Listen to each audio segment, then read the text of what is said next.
Assalamualaikum warahmatullahi wabarakatuh. Hai, selamat pagi semua adik-adik yang soleh dan soleha. Gimana kabarnya? Perkenalkan, nama saya Kakak Safa. Hari ini saya akan mengajarkan pembelajaran fikih kelas 5 MI pada bab kurban dengan menggunakan metode demonstrasi. Oh iya adik-adik, sebelum itu kita harus mengetahui dulu apa sih metode demonstrasi itu, lalu bagaimana secara dari metode demonstrasi, dan yang terakhir yaitu kelebihan dan kekurangan dari metode demonstrasi. Baru nanti kita akan menuju langkah-langkahnya. Nah, di sini ada definisi dari metode demonstrasi. Yang pertama menurut Muhyiddin Syah. Demonstrasi adalah metode mengajar dengan cara memperagakan barang, kejadian, aturan, dan urutan melakukan suatu kegiatan baik secara langsung maupun melalui penggunaan media pengajaran yang relevan dengan pokok bahasan atau materi yang sedang disajikan. Sedangkan menurut Syaiful Bahdi Jamaro, metode demonstrasi adalah metode yang digunakan untuk memperlihatkan suatu proses atau cara kerja suatu benda yang berkenaan dengan bahan pelajaran. Jadi dari dua kesimpulan para ahli itu, maka metode demonstrasi adalah pertunjukan tentang proses terjadinya suatu peristiwa atau benda sampai pada penampilan tingkah laku yang dicontohkan agar dapat diketahui dan dipahami oleh peserta didik baik secara nyata maupun tiruannya. Yang kedua yaitu ada sejarah metode demonstrasi. Metode ini dimulai pada tahun 1825. Di era televisi, demonstrasi ilmiah telah ditampilkan dalam acara hiburan yang berhubungan dengan sains. Lalu yang ketiga yaitu ada kelebihan dan kekurangan. Kelebihan metode demonstrasi ini ada 3. Yang pertama, metode demonstrasi itu terjadinya verbalisme akan dapat dihindari sebab siswa dapat langsung memperhatikan bahan pelajaran yang dijelaskan. Lalu yang kedua, proses pembelajarannya akan menarik sebab siswa tidak hanya mendengar tapi juga melihat. Yang ketiga, dengan cara mengamati secara langsung maka siswa akan memiliki kesempatan untuk membandingkan antara teori dengan kenyataannya. Lalu yang ini ada kekurangan metode demonstrasi ada 3 juga. Yang pertama, metode demonstrasi itu memerlukan persiapan yang lebih matang. Sebab tanpa adanya persiapan, demonstrasi itu bisa gagal, sehingga dapat menyebabkan metode ini kurang efektif. Nah, yang kedua, demonstrasi memerlukan peralatan, bahan, dan juga tempat yang memadai, sehingga hal ini memerlukan biaya.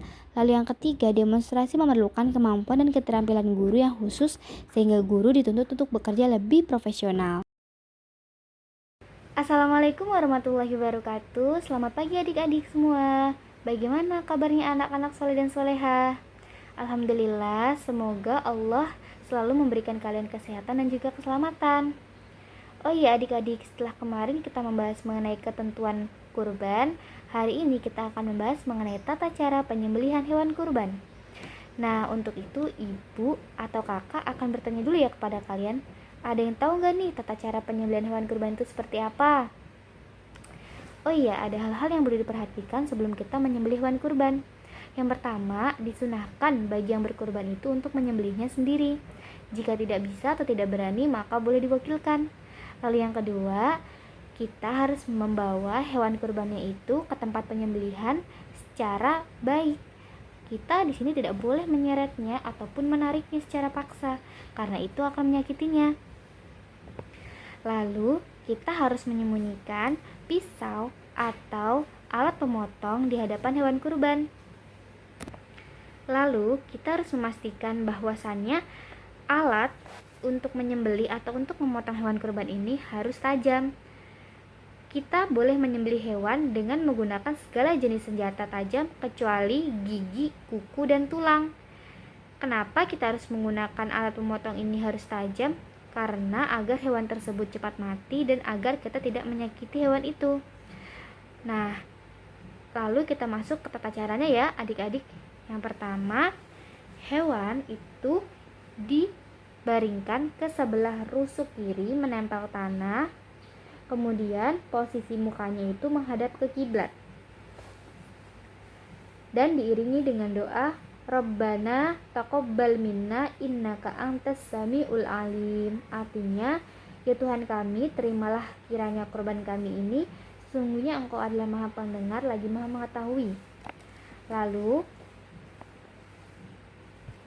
Lalu yang kedua, penyembelih kaki kiri diletakkan sebelah atas leher hewan, lalu menyembelih dengan doa Bismillahi Allahu Akbar, dan membaca sholawat atas Nabi Sallallahu Alaihi Muhammad.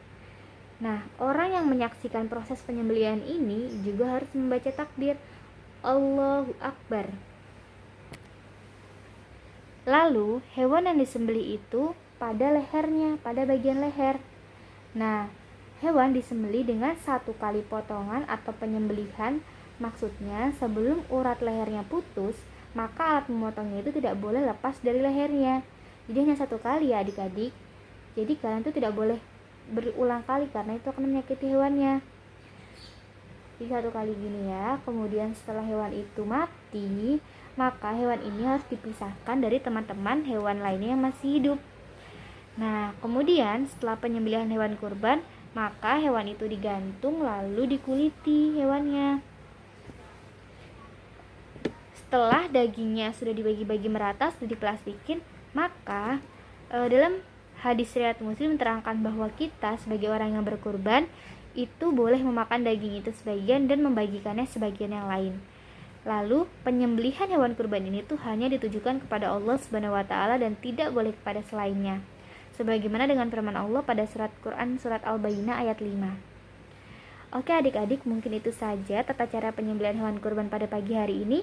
Semoga bermanfaat untuk kalian dan semoga bisa menjadi ilmu untuk kalian ke depannya nanti jika kalian ingin memotong hewan kurban.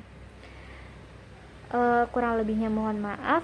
Wassalamualaikum warahmatullahi wabarakatuh. Sampai jumpa adik-adik. Terima kasih telah menyaksikan video ini. Semoga bermanfaat. Wassalamualaikum warahmatullahi wabarakatuh.